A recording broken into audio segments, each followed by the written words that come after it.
¿Qué tal? ¿Cómo andan? ¿Cómo les va? Queríamos hoy, seguimos trabajando todos los sábados, dando algunas charlas que tienen que ver con la idea de hacer complementos con algunas actividades, algunos conceptos. Voy a sacar esto que está haciendo ruido. Y, mm, y hoy estábamos con la idea de presentar el libro de Transferencia Internacional del Futbolista, que entiendo que es bastante útil para todas aquellas personas que están intentando comprender cómo se hace una transferencia y ayuda mucho para generar conceptos con instituciones e institutos propios del fútbol, sobre todo los nuevos, que a lo mejor eh, no se están tan habituados. Recuerden ustedes que, por ejemplo, tenemos la Cámara de Compensación que empezó a trabajar hace escasos meses. Tenemos el reglamento de la gente que está ahí en una transición, empezó a trabajar ya de fines del año pasado con una parte o principio de este y ahora arranca en octubre con toda la actividad.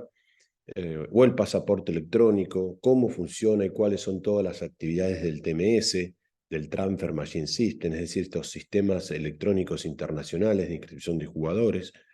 En fin, son institutos que creo que pueden ayudar mucho. Para los que van a rendir el examen de agentes, creo que es un resumen bastante útil, si lo podemos llamar así, de ciertas figuras, como les decía recién, que son algunas viejas, otras nuevas, algunas viejas que han cambiado, como Formación y Solidaridad, que ya tienen algunas décadas, pero que en este momento cambia la metodología del pago y ese cambio burocrático administrativo es un cambio sustancial.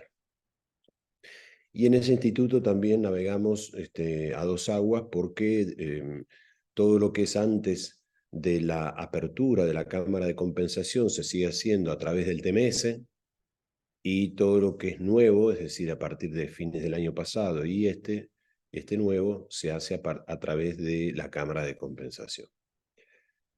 Bueno, así que dicho eso, hacemos un resumen que lo vamos a dejar disponible para todos, un resumen del libro, sobre todo para aquellos que no tengan tiempo de leer el libro y que les pueda ser útil. Así que con Daniel Rodríguez hemos hecho un trabajo de síntesis para que nos permita ofrecerles a ustedes una facilidad de lectura sobre los conceptos estratégicos.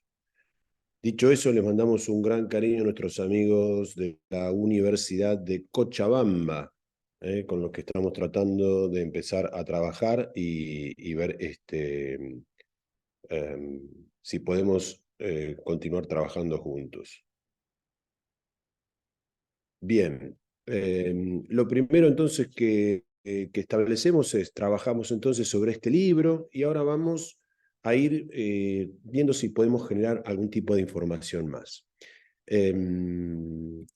Lo que decimos en esta primera slide, diapositiva, es que el tema de la inscripción de los futbolistas, bueno, creo que casi todo el mundo lo sabe, pero es un tema central, decisivo. Las cosas hay que hacerlas bien.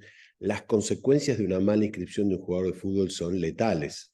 Entonces, es realmente muy importante. ¿Cómo se hace eso? Bueno, primero y principal, decirles, la FIFA le otorgó a las federaciones miembros, que son 211, si mal no recuerdo, todos los días se incorpora una nueva.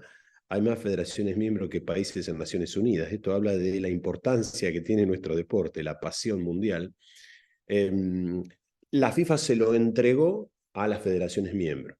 Y lo que tienen que hacer nuestras federaciones miembros, cualquier federación asociada a la FIFA, es informarle con un año de antigüedad cuándo se van a hacer las aperturas de esas ventanas. ¿Para qué? Bueno, fundamentalmente para que todos sepamos cuándo podemos vender y comprar un jugador. Dice, cada federación miembro de la FIFA está obligada a establecer 2 periodos de inscripción oficiales por temporada, tanto para el fútbol masculino como el fútbol femenino. Bueno, ¿de dónde sale esto? Para aquellos que están trabajando, a ver, específicamente, a ver si lo puedo ver acá, sale del artículo 6 del reglamento del estatuto y la transferencia del jugador. Para la gente que recién se está acercando, este es el documento más importante que tiene el fútbol, sin duda. De acá sale todo. Bueno, naturalmente el artículo 6 dice específicamente que hay dos periodos en una temporada, o dos periodos anuales, para inscribir a los jugadores en la asociación que nosotros deseemos, ¿no?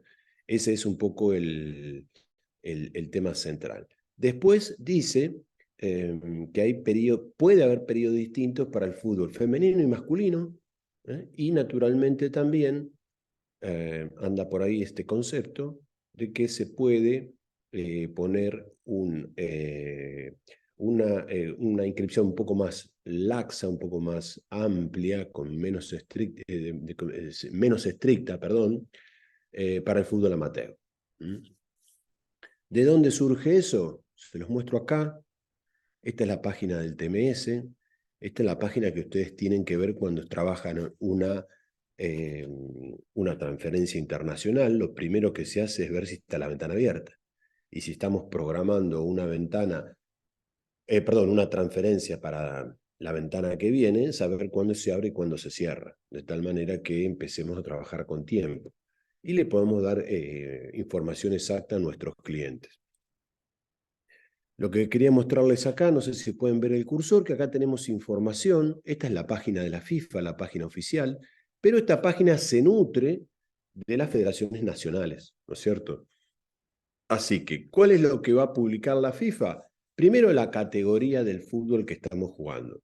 Estoy viendo un poco acá la de Argentina, con la que me siento bastante familiarizado, naturalmente.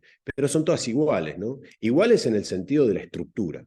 Después la información cambia. ¿Por qué? Porque la Federación Nacional tiene la posibilidad de otorgar las aperturas y de las temporadas y de las inscripciones libremente. Entonces, la primera categoría que ven acá, si pueden ver el cursor, es la categoría del fútbol que estamos jugando. La primera es la A de amateur, la segunda es la F de female, es decir, del fútbol femenino, y la tercera la del fútbol masculino. Estas son las tres categorías. En las tres categorías, la primera información que vamos a recibir es la temporada. Estamos acá hablando, por ejemplo, del fútbol amateur, categoría de temporada 2023, y en el fútbol masculino 23-24. Después, la segunda información que vamos a recibir es cuándo empieza la temporada y cuándo termina. Acá en Argentina, el fútbol masculino empieza el 21 de junio del 23 y termina el 20 de junio del 24, es decir, una temporada de un año, pero que comienza a mitad de año. Esto tiene que ver con tratar de unificar los calendarios con Europa, para que tengan mayor cantidad de facilidad los jugadores argentinos de poder viajar a Europa, que es naturalmente el destino de la mayor cantidad de los jugadores exitosos de Argentina.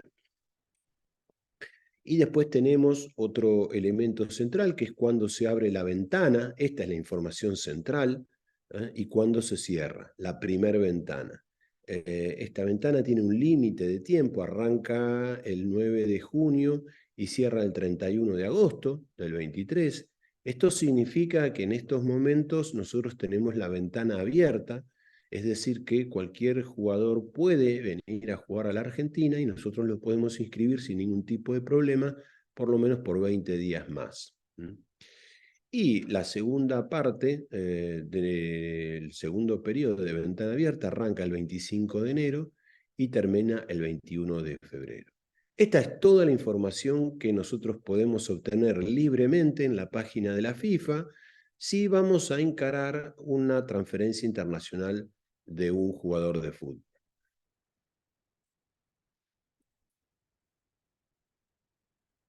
El reglamento distingue entre jugadores profesionales y aficionados, como recién veíamos.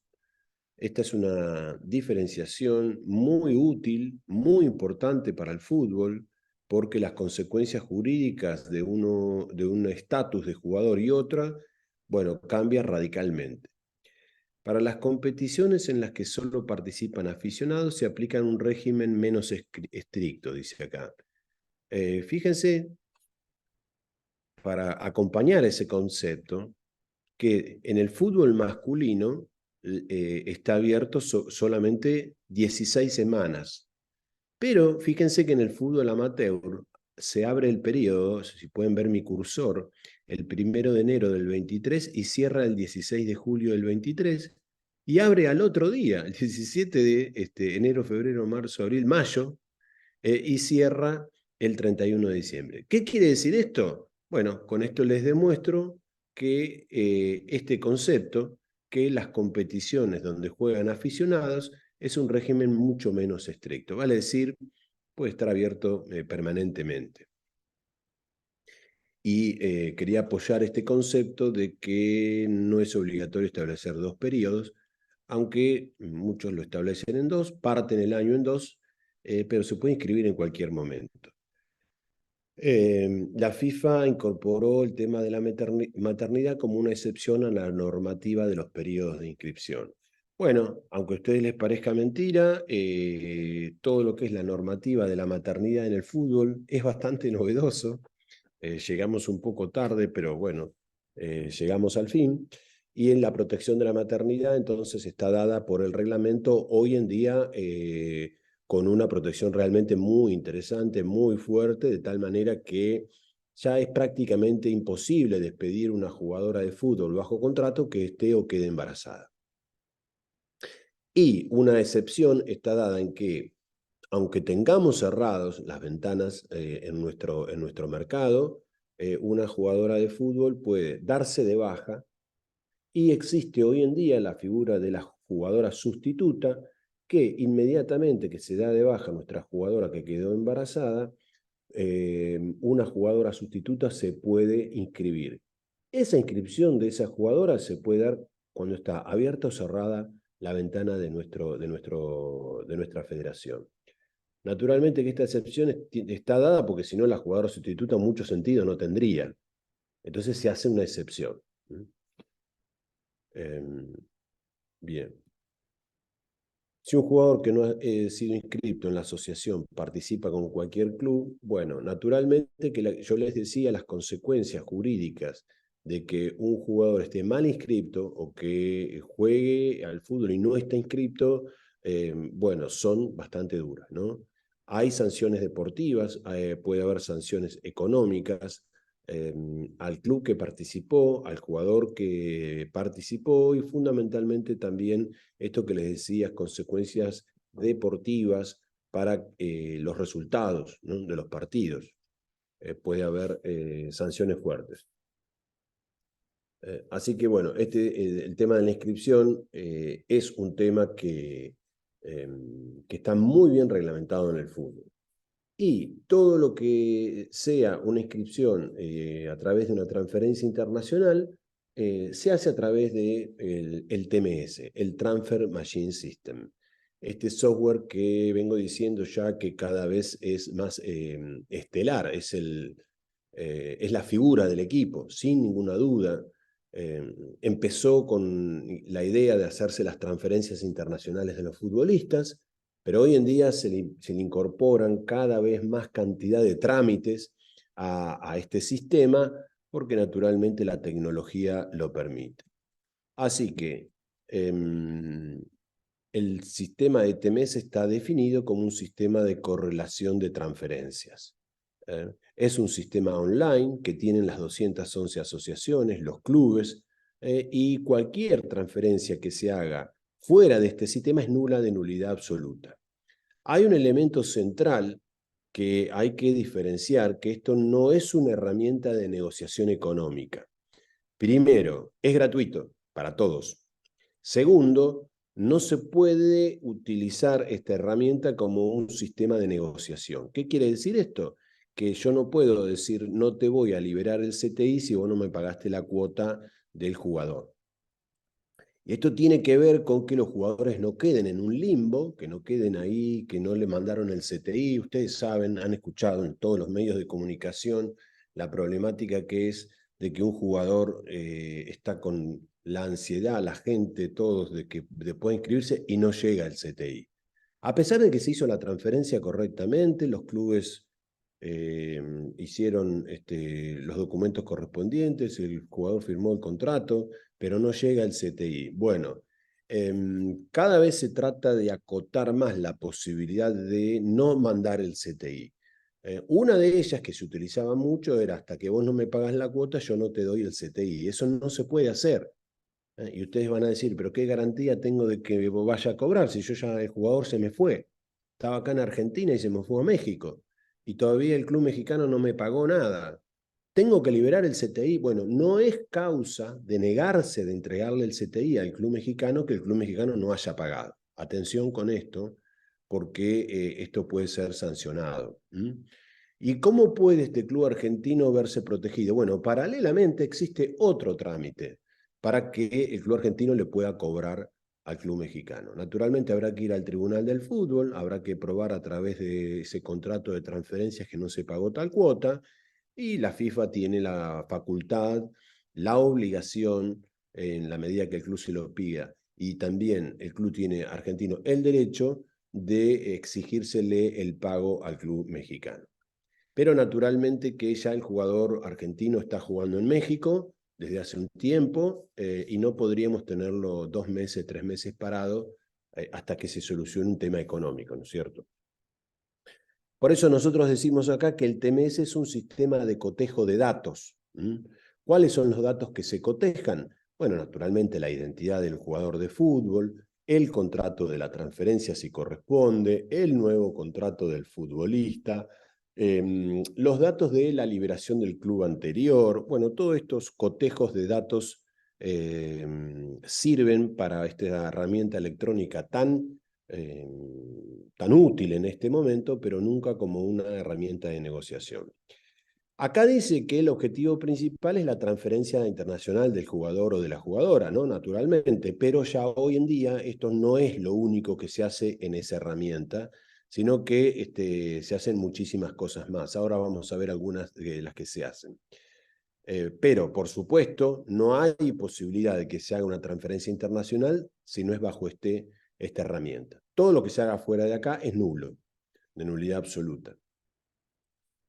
Decía que este sistema que fue pensado para hacer las transferencias internacionales, hoy en día es utilizado como, por ejemplo, para hacer un trámite de un menor que se quiera ir de Uruguay a España y tenga una de las causales de excepción. Bueno, se utiliza el TMS. Y la información va a estar en el TMS. Y la resolución de la FIFA te la van a dar a través del TMS. Así que se utiliza para eso. Si queremos hacer un reclamo de un cobro de derecho de formación anterior a, supónganse, de julio del año pasado, bueno, vamos a usar el TMS. El pasaporte electrónico del jugador se hace a través del TMS. En definitiva, el TMS, la inscripción de los agentes que participaron en una transferencia de un jugador se hace en el TMS.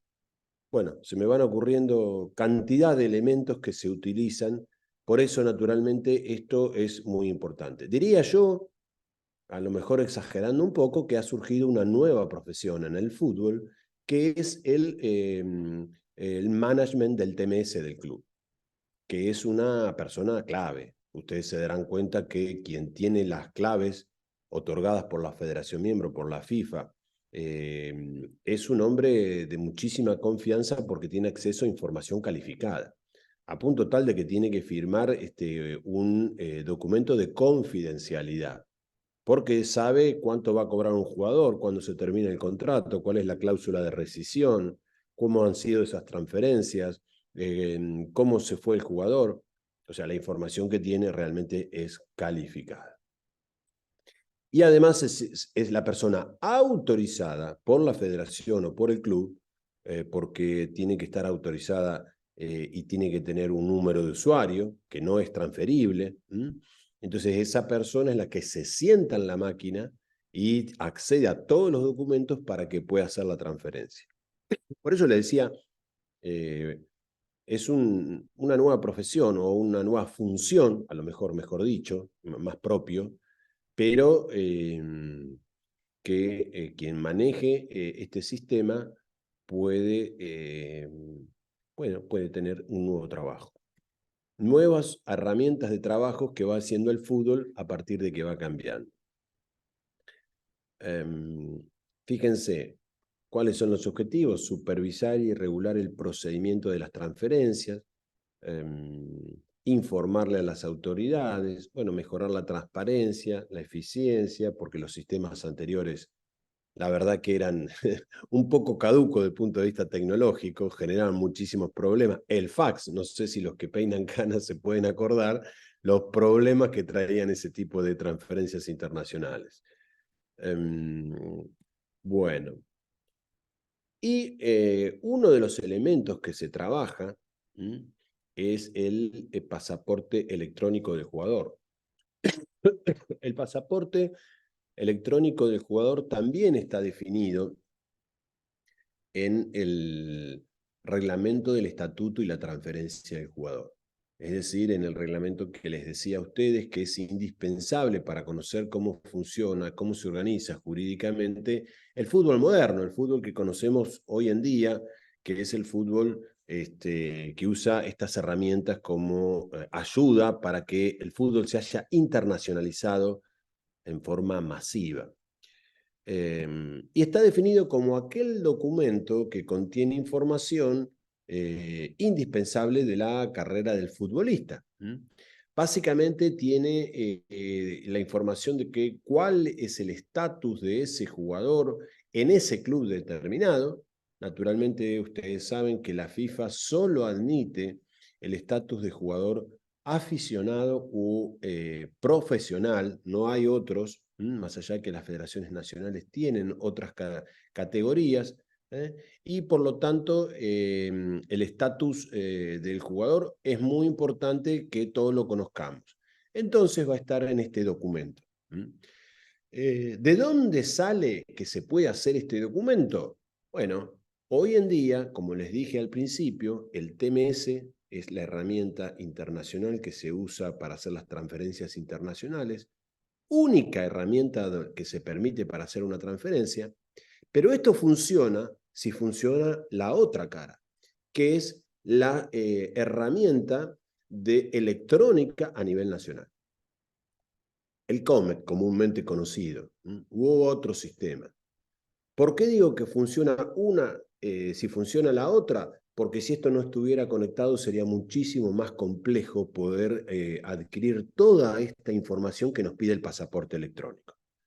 Así que un poco para que ustedes se den cuenta que esto es un rompecabezas que se va armando hasta que cuando se encastra todo, bueno, ahí aparece la palabra en nuestro rompecabezas FIFA, Organización del Fútbol Mundial, tal cual la conocemos ahora. Entonces, este pasaporte electrónico se puede hacer, ¿por qué? Porque existe un software internacional electrónico y un software obligatorio a nivel nacional. Esto hace poquitos años que empezó a surgir, por eso todavía cuando hacemos un pasaporte electrónico, ahora vamos a ver que hay varias fases, porque nunca estamos seguros si estamos teniendo la información correcta, porque es como que de a poco el sistema se va nutriendo de información hasta completarla toda, de tal manera que hacemos primero un pasaporte provisorio. No vaya a ser cosa que estemos omitiendo información sensible de un club que estamos omitiendo pagarle.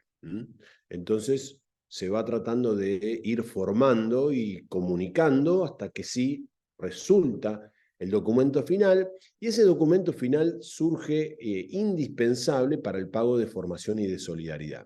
Como les decía, todo se va encastrando. Para que formación y solidaridad se pague correctamente, tiene que funcionar correctamente este documento que es el pasaporte electrónico.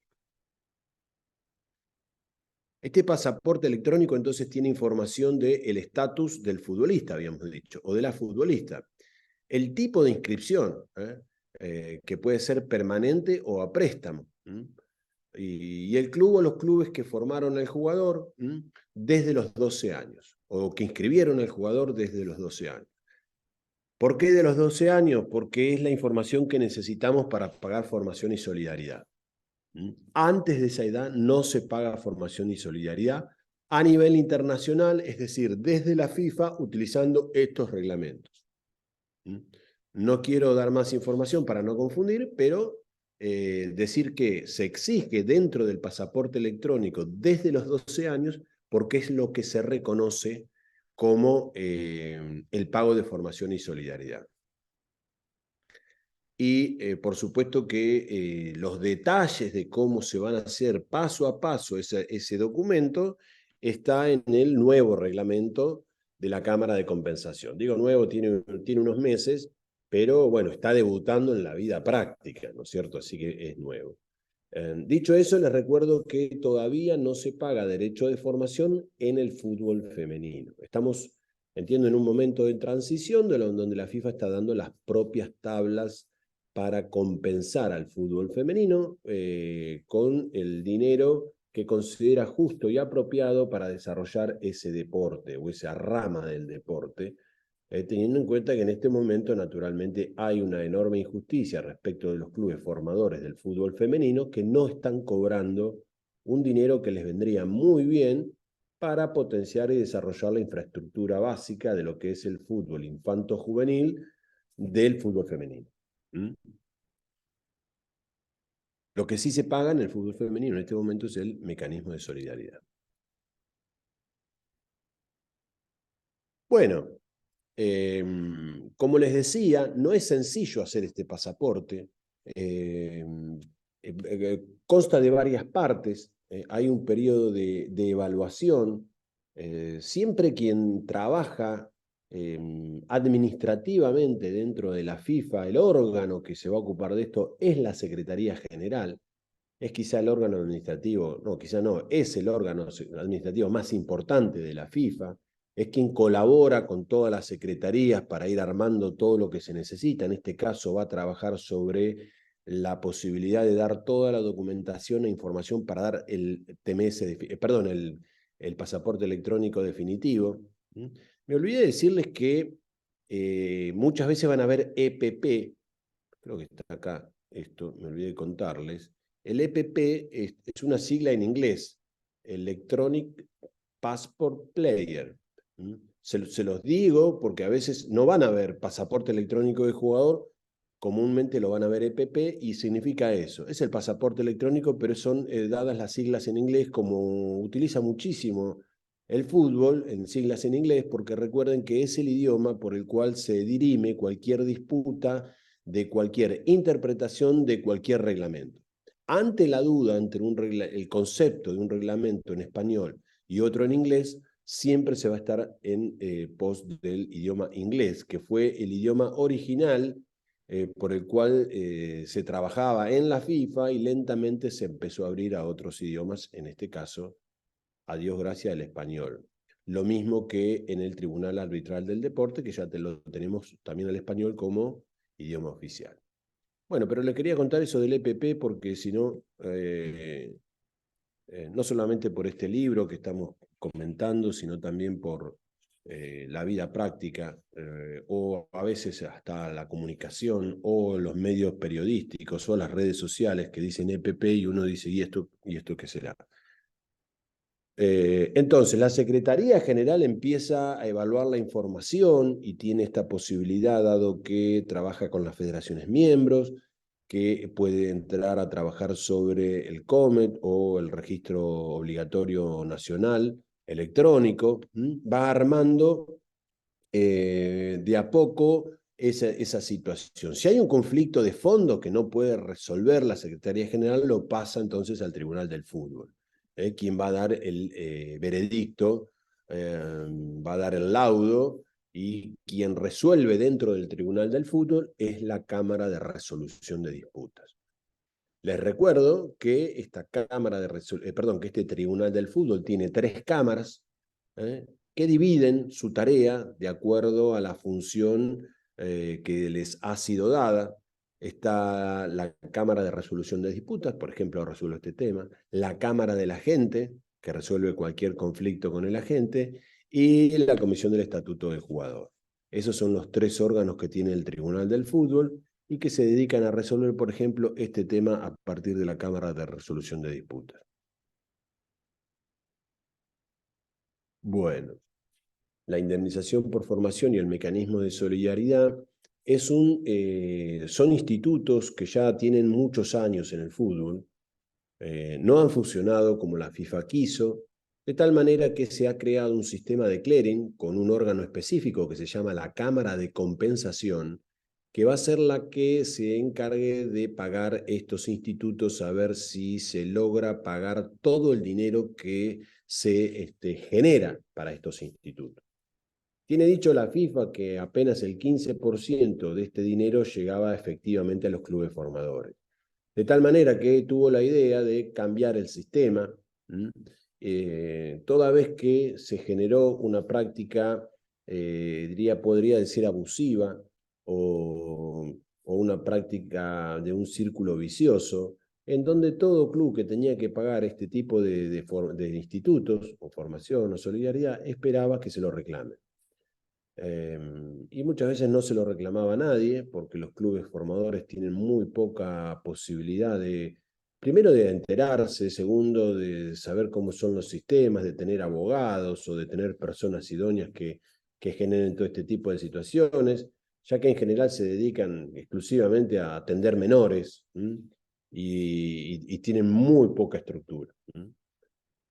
Así que bueno, lamentablemente se había generado esta idea de que no se le pagaba a nadie, hasta que había un reclamo.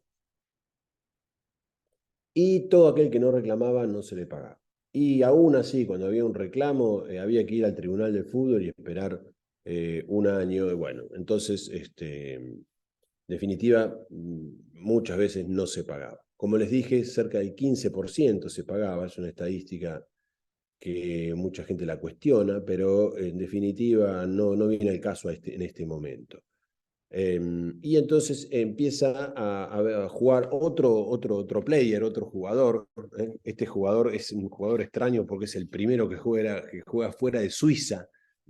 La FIFA por primera vez larga una institución en el corazón de Europa, en París, en Francia, consigue una licencia de clearing para permitir que entre y saque dinero, es decir, que le ingrese dinero y sacar dinero. Y lo que se va a dedicar al principio es pagar derechos de formación y de solidaridad. Bueno, ¿cuándo surge el derecho de formación? Bueno, surge cuando un jugador firma por primera vez como jugador profesional antes de la temporada en la que cumple 23 años. Ahí lo que va a pasar es que se va a calcular un determinado número de dinero, y se le va a pagar a todos los clubes que formaron al jugador entre los 12 y los 21 años. Atención con esto, que no me equivoqué, es hasta los 21 que se paga, pero el derecho surge hasta los 23. Esa es importante esta diferenciación, que generalmente genera algún tipo de confusión. Y el mecanismo de solidaridad, bueno, ¿qué se compensa? Perdón, hago otro pequeño comentario. ¿Qué se compensa en formación?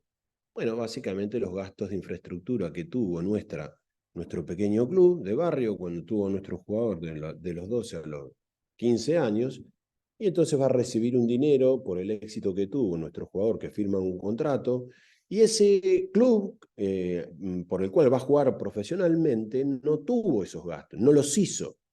Entonces es como que el fútbol le exige pagarle a quien sí hizo ese gasto, porque vos ahora vas a usufructuar a ese jugador.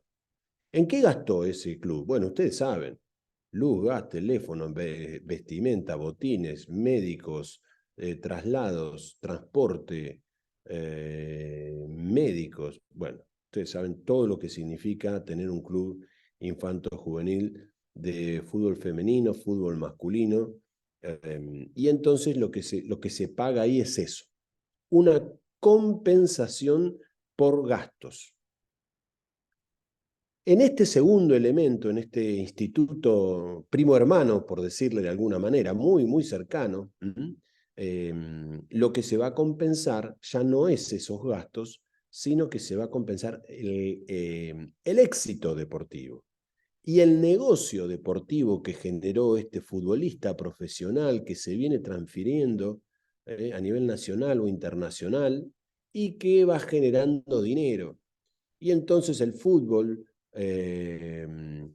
que genera esta industria y que genera mucho dinero, le va a dar una pequeña compensación de un 5% de lo que va generando a los clubes que formaron al jugador desde los 12, ahora sí, hasta los 23 años. Hasta el fin de la temporada de los 23 años, para decirlo más correctamente. Así que es un poco el elemento, acá estamos, me quedé en formación, el elemento que les quería contar. ¿Por qué están en este libro? Bueno, porque comúnmente esto venía a desarrollarse dentro del TMS, algo que trabaja bastante el libro. Y recuerden que todavía todo reclamo que se haga digamos, de fines del 22 para atrás se sigue haciendo de la forma tradicional. Y todo aquello que no se hace de aquella forma tradicional se hace por este nuevo instituto. Es un nuevo órgano, es una nueva institución con un propio reglamento que tiene una vida, yo diría, nueva, a pesar de que la FIFA lo viene anunciando desde hace muchos años. Los que están acostumbrados a ir a las conferencias de la FIFA, o los que escuchan los congresos, o los que escuchan las declaraciones de los funcionarios de la FIFA, vienen sabiendo de que se habla mucho de la Cámara de Compensación de hace muchos años. ¿Qué pasó? Que para conseguir una licencia se tardó mucho tiempo, naturalmente. La pandemia retrasó todos los nuevos institutos del fútbol por lo menos un año y medio, y entonces dio vida los primeros pasos a fines del año pasado, como les decía. Y naturalmente que todavía queda muchísimo trabajo por hacer desde la Cámara de Compensación para la cual fue creada. Pasos que naturalmente creo que van a costar un par de años. El segundo paso que va a dar es pagarle a los agentes. Y el tercero, la gran batalla que los clubes creo que van a librar, que es que la Cámara de Compensación pague las transferencias. Es decir, que los clubes no manejen dinero de club a club, sino que haya algo en el medio que se llama FIFA a través de la Cámara de Compensación, por el cual el club A que le vende al club B, el club B que tiene que pagar, le tiene que mandar la plata a la Cámara de Compensación. Algo que supongo va a generar conflictos y que va a llevar algún tiempo. Fíjense que estos pagos de formación a través de la Cámara de Compensación constan así de tres grandes capítulos. La identificación del derecho a la recompensa, es decir, surge a través del TMS y a través de la transferencia de las federaciones miembros el disparo, la alarma de que posiblemente haya que pagar este instituto. Se va a reconocer a quiénes son esos clubes, y entonces lo que va a pasar es que se va a empezar a generar el pasaporte electrónico. ¿Para qué? Para pagar correctamente. Y esos pagos en este momento se hacen a través de esta Cámara de Compensación, acá está la fecha exacta, a partir del 16 de noviembre del 22. Esa es la fecha correcta para determinar. Es el antes y el después del inicio de este nuevo instituto, para saber y determinar quién paga en forma automática, cuándo y de qué manera. Hay una obligatoriedad para que esto funcione, como les dije al principio, de que naturalmente es indispensable que funcionen obligatoriamente los registros nacionales, los sistemas electrónicos nacionales, para que esto después pueda funcionar. y la información que se va a poner en todo en el TMS está, entre otras cosas, el nombre de la gente, el cliente para el que trabajó, su número de licencia, la identificación individual, si trabajó en una doble representación. Recuerden que en este momento la única doble representación permitida para un agente está dada en trabajar para una persona y un club de destino, dado por nuestro nuevo reglamento. Y siempre en la medida de que ambas partes conozcan por escrito y den su consentimiento con una firma. Los pasos que tenemos que tener en cuenta para hacer esta transferencia, dicen, por ejemplo, que en una transferencia internacional un contrato será válido por más que haya alguna situación administrativa por parte, bueno, vamos a poner un ejemplo para ver si nos entendemos.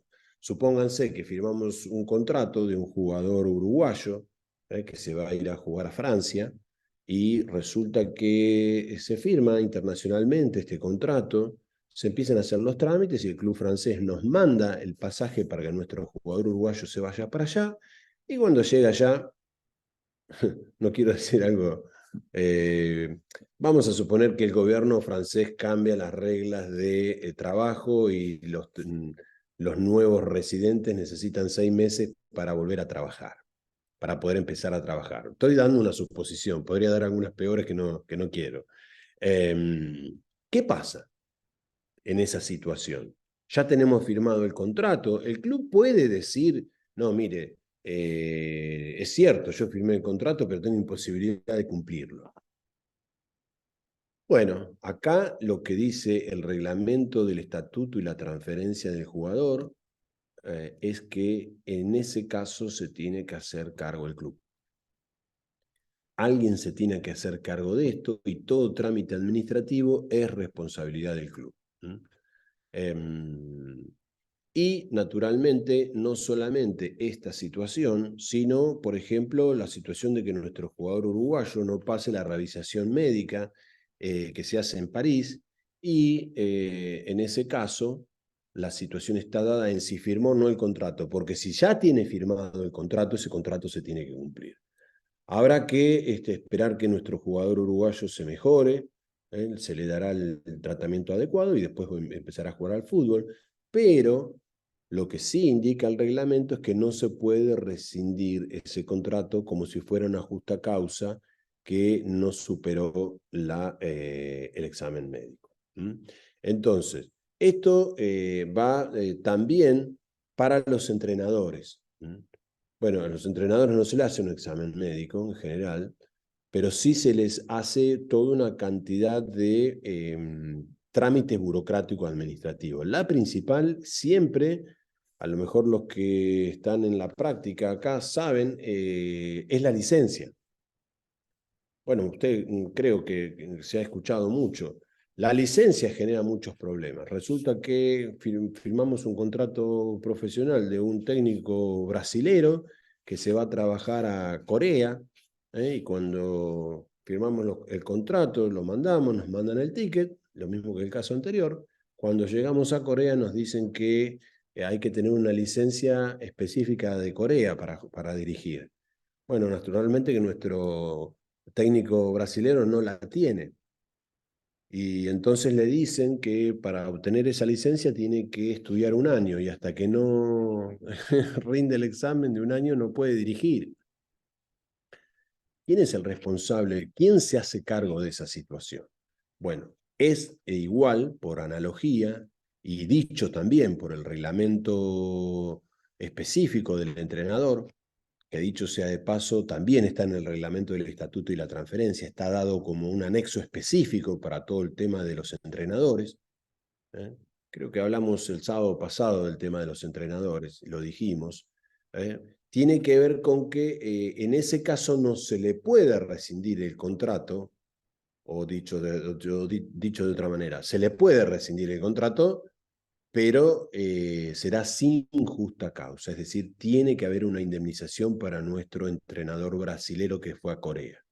¿Por qué? Porque el responsable es naturalmente el club coreano, por no haber advertido esta circunstancia, esta situación, de no decirle, es evidente que nuestro entrenador brasileño no iba a saber cuáles son las especificidades técnicas para sentarse en el banquillo para dirigir al club coreano. Eso lo tiene que saber el club coreano, naturalmente. Bueno, todo esto es importante por las consecuencias jurídicas que tiene, sobre todo por los contratos millonarios que se firman y por la situación patrimonial de las personas y las entidades que se ven involucradas. Así que todos estos detalles, para todos los que están en el mundo del fútbol, son muy importantes y a tener en cuenta cuando estamos trabajando en una situación específica de estas. Bueno, hay que tener en cuenta, como decíamos recién, estos elementos como poseer una licencia y pasa mucho también el tema de la residencia.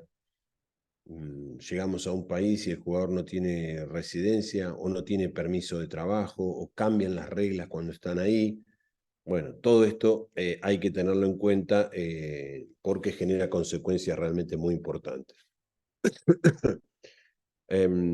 Bueno, hay un concepto que se llama la indemnización por la transferencia y naturalmente, creo que esto es una definición muy simple, es la compensación que hace el nuevo club al viejo por entregarle la posibilidad de que este jugador juegue en el nuevo club, interrumpa su contrato y entonces se lo compensa económicamente. Estas transferencias se pueden dar en forma definitiva o también se pueden dar a préstamos. Y a su vez estos préstamos pueden ser onerosos o pueden ser gratuitos, porque a veces el interés que tiene nuestro club por entregar a un jugador no es económico, sino es deportivo. Y acá se ve cuando se hace la transferencia, porque si hace una transferencia gratuita a préstamo por un año, es para que nuestro jugador adquiera experiencia que no puede adquirir en mi club, ¿no es cierto? Naturalmente, así que en la transferencia de un jugador de fútbol hay muchísimos intereses que nosotros tenemos que evaluar. Muchas veces son económicos, muchas veces son deportivos, muchas veces combinan ambas situaciones. Supónganse que yo pueda entregar a un jugador mío que no le puedo dar espacio en mi club, pero que otro club lo quiera, supónganse que le paga el salario y encima me paga una transferencia de X cantidad de dinero.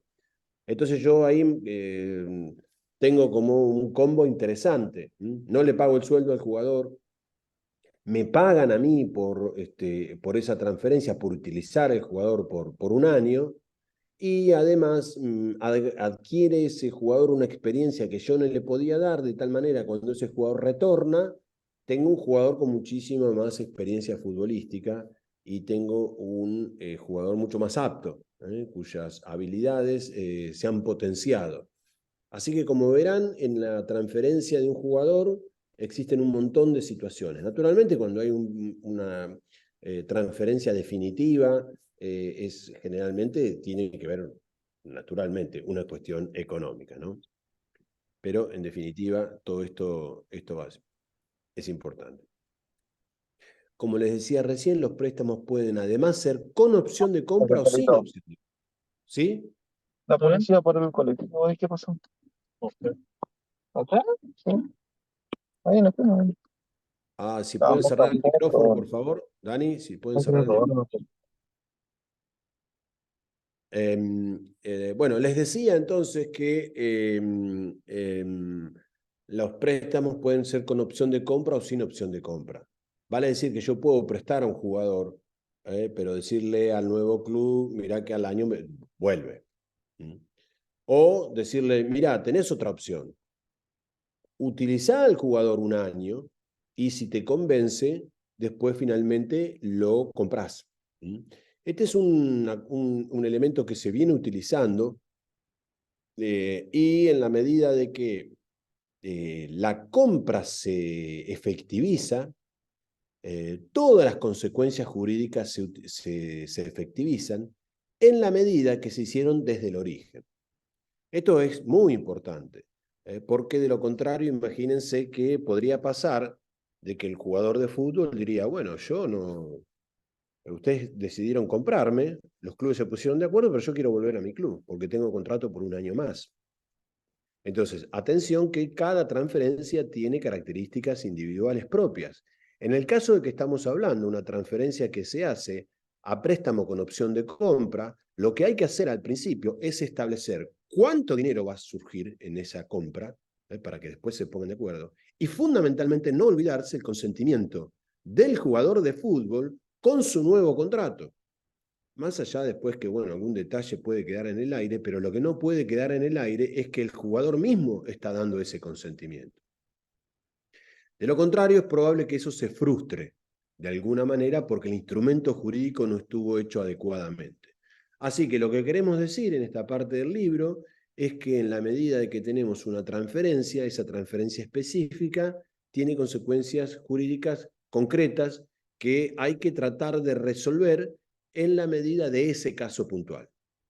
Acá se trabaja a la carta, diríamos, ¿no? Y por eso siempre estamos ahí un poco reticentes de andar mostrando fórmulas o modelos que en definitiva hablan muy poco del caso puntual. Bueno, nos pueden utilizar, la podemos usar como una estructura, como un bosquejo, como puntos a tener en cuenta, pero naturalmente hay que hablar mucho de lo que pasa en ese caso concreto. Esos contratos tienen vida propia, le podríamos decir, ¿no? Y hay que dar cuenta en cada cláusula de esa situación para que las cosas queden claras, para que las partes no surjan consecuencias no deseadas y para que todos los derechos estén protegidos y finalmente no se termine en un conflicto que es lo que nadie quiere, ¿no? Otras características de las transferencias es que pueden ser dentro de una misma federación o pueden ser en federaciones distintas. Así tendremos una transferencia nacional o internacional y naturalmente las consecuencias son distintas. Utilizaremos el TMS en el segundo caso, el sistema electrónico en el primero. Y un elemento interesante para tener en cuenta que se desarrolla en el libro es el artículo 10 del reglamento del estatuto y la transferencia del jugador, que es el tema de los préstamos. ¿Podemos prestar la cantidad de jugadores que querramos? Bueno, en la antigüedad sí, ahora no. Y la FIFA lo que ha querido es limitar la cantidad de préstamos en función de que se han generado monopolio de los clubes más potentes del planeta y entonces eso genera falta de competitividad. A punto tal de que en una liga determinada hace 10 años que sale el campeón el mismo club y eso le quita interés al deporte. O si no hay un monopolio, hay dos clubes que tienen todos los jugadores y todos los demás agarran el resto de tal manera que también le quita competitividad, ¿no? Así que el nuevo artículo 10 es un artículo bastante complejo en el sentido de que es un artículo mixto, en el sentido de que le da a las federaciones miembros cierta individualidad, cierta potencialidad, cierta autonomía, pero también le exige algunos elementos. Lo primero es que tiene que haber un sistema de límites establecido. Y después sí, cada federación puede ser un poco más laxa o menos de acuerdo al desarrollo del deporte en ese lugar determinado. Dice esta parte del libro que el préstamo de jugadores profesionales está regido por el artículo 10, como decíamos, el periodo del préstamo acordado, las obligaciones contractuales quedan suspendidas en el club anterior cuando estamos y resurge una nueva obligación en el club nuevo. Puede pasar incluso, como les decía recién, hay características especiales propias. Por ejemplo, vamos a pasar a un jugador a préstamo a un nuevo club y el viejo club paga el salario. De tal manera que, ¿y por qué puede pagar el salario y encima prestar al jugador? Bueno, tiene mucho interés en que ese jugador se fogonee, que juegue, que gane minutos, que genere experiencia, de tal manera que yo lo que quiero, aunque me tenga que hacer cargo del costo económico, quiero que ese jugador se termine formando correctamente, ganando experiencia, porque yo quiero tenerlo en cuenta un poquito más adelante, ¿no es cierto? Entonces, esas cosas se pueden hacer. Y en ese caso hay que establecerlas en el contrato, ¿no? Específicamente. Se puede firmar un contrato de préstamo con una duración mínima, hay periodos mínimos y máximos de préstamos, equivalente el mínimo al tiempo entre 2 periodos de inscripción. Fíjense que acá tenemos otra consecuencia de la importancia de la inscripción, y la duración máxima de 1 año. ¿Podríamos prestar el jugador más de 1 año? Bueno, habría que renovar el préstamo, viendo si existe el consentimiento de todas las partes, y naturalmente, si corre peligro de vencerse el primer contrato con el club de origen, habrá también que renovar ese contrato, de lo contrario se va a caer el vínculo con el club original. Fíjense que no se conceden o no se reconocen cláusulas que estipulen una duración superior al préstamo. Dice acá la diapositiva, y está establecido todo este desarrollo en la página 49 del libro. Estamos acá contando una síntesis con los principales elementos de este libro, que habla de conceptos que tienen que ver con institutos específicos del fútbol. En caso en que el contrato profesional y el nuevo club haya sido rescindido unilateralmente, bueno, en el caso de que haya un conflicto con el nuevo club, entonces este reglamento va a decir exactamente qué son las cosas que pueden pasar, cuáles son los derechos y cuáles son las obligaciones de las partes involucradas cuando ese préstamo no cayó nada bien, tuvo algún problema, como por ejemplo que se rescindió, y la primera consecuencia que tiene para el jugador de fútbol es que puede volver a su club de origen. Esto es natural, porque si no nuestro jugador quedaría ahí como en un limbo, quedaría boyando, como decimos nosotros, y en definitiva ese derecho que el club tenía y ese jugador de jugar en su primer club quedaría dando vueltas. Así que lo primero que puede hacer nuestro jugador, si pasó algo malo de una rescisión con su nuevo club, es volver. Y su viejo club nada le puede decir. Porque atención, que cuando se cae el nuevo contrato de préstamo, resurge inmediatamente el contrato anterior. Y la primera consecuencia, entonces, es naturalmente que ese jugador pueda volver a su club de origen. Hay que recordar, aunque parezca de perogrullo, de que el club que recibió al jugador a préstamo no lo puede volver a prestar, o no lo puede prestar a un tercero, y muchísimo menos venderlo, ¿no? Naturalmente, no podría nunca venderlo, porque los derechos económicos de ese jugador siguen en cabeza del club original. Lo único que tiene el club que recibió el préstamo son los derechos federativos. Esta distinción es muy importante porque en definitiva solamente hay 2 derechos trascendentes en el fútbol: el derecho federativo y el derecho económico, y esta distinción sirve mucho para entender de que el club que recibió el jugador a préstamo solamente tiene los derechos federativos, y por eso nunca podría vender al jugador. El único que tiene derecho a vender el jugador bajo contrato es el club original, que tiene el derecho económico. Bueno, básicamente vamos a ir finalizando, porque básicamente queríamos hablar 1 hora. No sé si alguno quiere hacer alguna pregunta, creo que es oportuno ahora, de la gente que está en la sala. Jamison, ¿cómo venimos? ¿Bien? No sé si estás ahí. Hola Pablo, buenos ¿Cómo venís? días. ¿Bien? Bien, bien, gracias. Perfecto, perfecto. Sí, Bueno, de pronto quería comentarte algo sobre la sí. Cámara de Compensaciones, como digamos de manera práctica, que tenemos un caso de una transferencia que se hizo en febrero y no ha habido controversia sobre la información de pasaporte, pero estamos en agosto y todavía no ha habido, digamos, un pago. Apenas se aprobó ya el pasaporte electrónico. Entonces, no sé qué tan, digamos, ágil vaya siendo. No sé si es por la cantidad de transferencias, No, pero mira que no es tan ágil.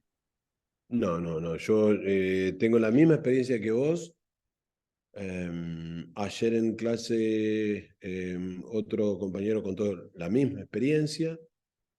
Lamentablemente esto de que iba a ser automático ha sido un sistema muy burocrático y viene tardando mucho. Es bastante común que tarden 3, 4, 5 meses, así que específicamente, naturalmente, vos tenés el derecho a preguntar dónde está trabado, a ver si Pero bueno, te digo, como experiencia, es un sistema que a mi criterio viene lento, viene bastante lento. Sí, sí, eso estamos viendo. Muchas Sí, gracias, Paul. no, por favor. Bueno, no sé si hay algún otro comentario, alguna otra pregunta. Si no, vamos dejando por acá.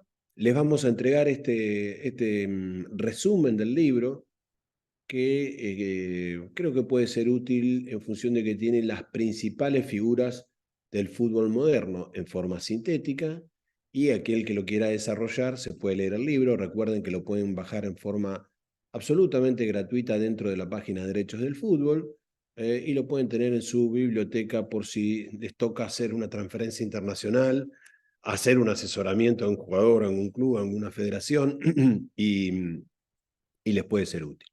Bueno, muchísimas gracias, y para todos aquellos que están en nuestros cursos, nos vemos en la semana. Abrazo grande para todos. Muchas gracias. Muchas gracias, profe Esté muy Pablo. bien. Saludos a todos. Gracias, ¿no? Gracias. Gracias.